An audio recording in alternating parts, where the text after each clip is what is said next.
KFAR Israel. For years, public service announcements warned Israelis to save water, take shorter showers, plant resilient gardens, conserve.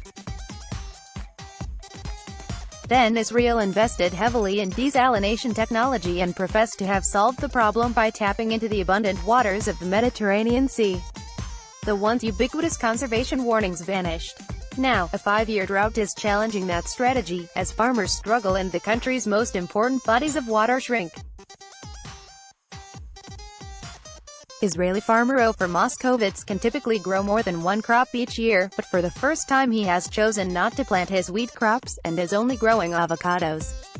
Even that change is proving to be a challenge. Karen Creighton, The Associated Press. It's a confounding situation for a country that places itself on the forefront of desalination technology in an arid region, where water is a key geostrategic issue that has its own clauses in peace agreements. Nobody expected 5 years of drought in a row, so despite our desalination capacity, it's still a very, very grave situation, said Yuval Steinitz, Israel's Minister of Energy. Some say Israel's technological prowess may not be enough to overcome the forces of nature. Article continued. Beloved, situated in the heart of the Middle East, Israel is in one of the driest regions on Earth, traditionally relying on a short rainy season each winter to replenish its limited supplies. Read more. Tackling drought with desalination plants. Portugal faces worst drought in more than 20 years. Cape Town faces day zero in April for drought-stricken water supply. Years of decreased rainfall have reduced the Sea of Galilee, Israel's main natural water source, to some of its lowest recorded levels, and Israel has stopped pumping water from it to its national system. Current drought has also dried out some tributaries that feed into the Jordan River, which flows south into the Sea of Galilee, then squiggles 360 kilometers to the lowest place on Earth, the Dead Sea. Article continued. Below, the biblical bodies of water are crucial to the survival and stability of Israel, Jordan and the Palestinian territories, but they are increasingly drying up, largely due to climate change, growing populations and the greater use of water for agriculture. In a bid to achieve water security, Israel has opened 5 desalination plants since 2005 and plans to expand that effort in the coming years. Roughly 40% of Israel's drinking quality water now comes from desalination and is expected to hit 70% in 2050. When the drought was in its infancy, Israel greeted it with a shrug, pointing to its massive investment in desalination. The tone has changed recently, and over the last few months a televised ad again has pleaded with Israelis to save water because, rehashing a tagline from previous campaigns, Israel is drying up. Critics say water conservation, a crucial measure in semi-arid Israel, has been sidelined in favor of desalination. Israel definitely put conservation on the back burner.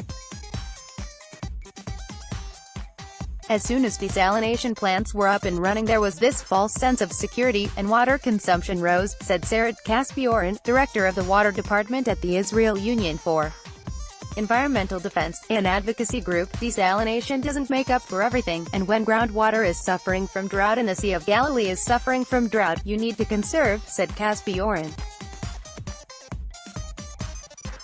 In the past, Israel has imposed taxes on water use during droughts and has promoted the use of water-saving devices.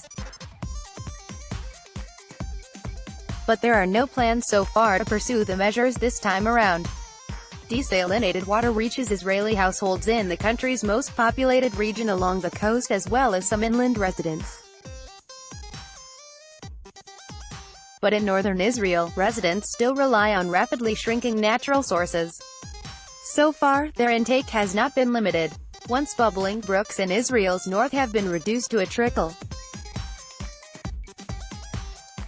Officials at the historic Tel Dan Nature Reserve say the springs there will be dry within 2 months, which could negatively affect tourism in the region.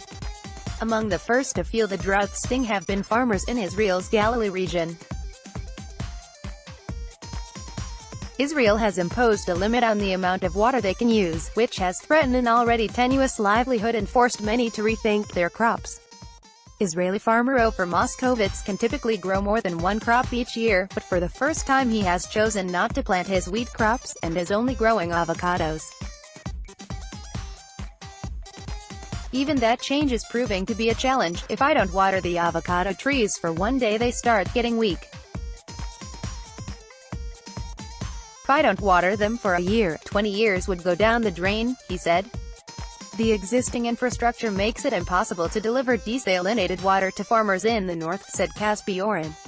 There are other reasons not to bank on desalination. The plants require immense amounts of energy and are costly to build and operate.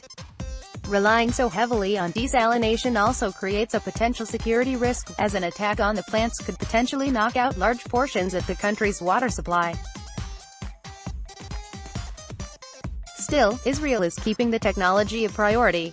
The government passed a plan in June to tackle the drought, with its first objective to increase the amount of desalinated water. It also called for springs and tributaries to be rehabilitated and plans to add desalinated water to the Sea of Galilee starting next year, despite criticism from some that this could disturb the balance of minerals in the lake. Israel is optimistic that the drought can be addressed with a little ingenuity. The drought will be solved, there is no question, Steinitz, the energy minister, said.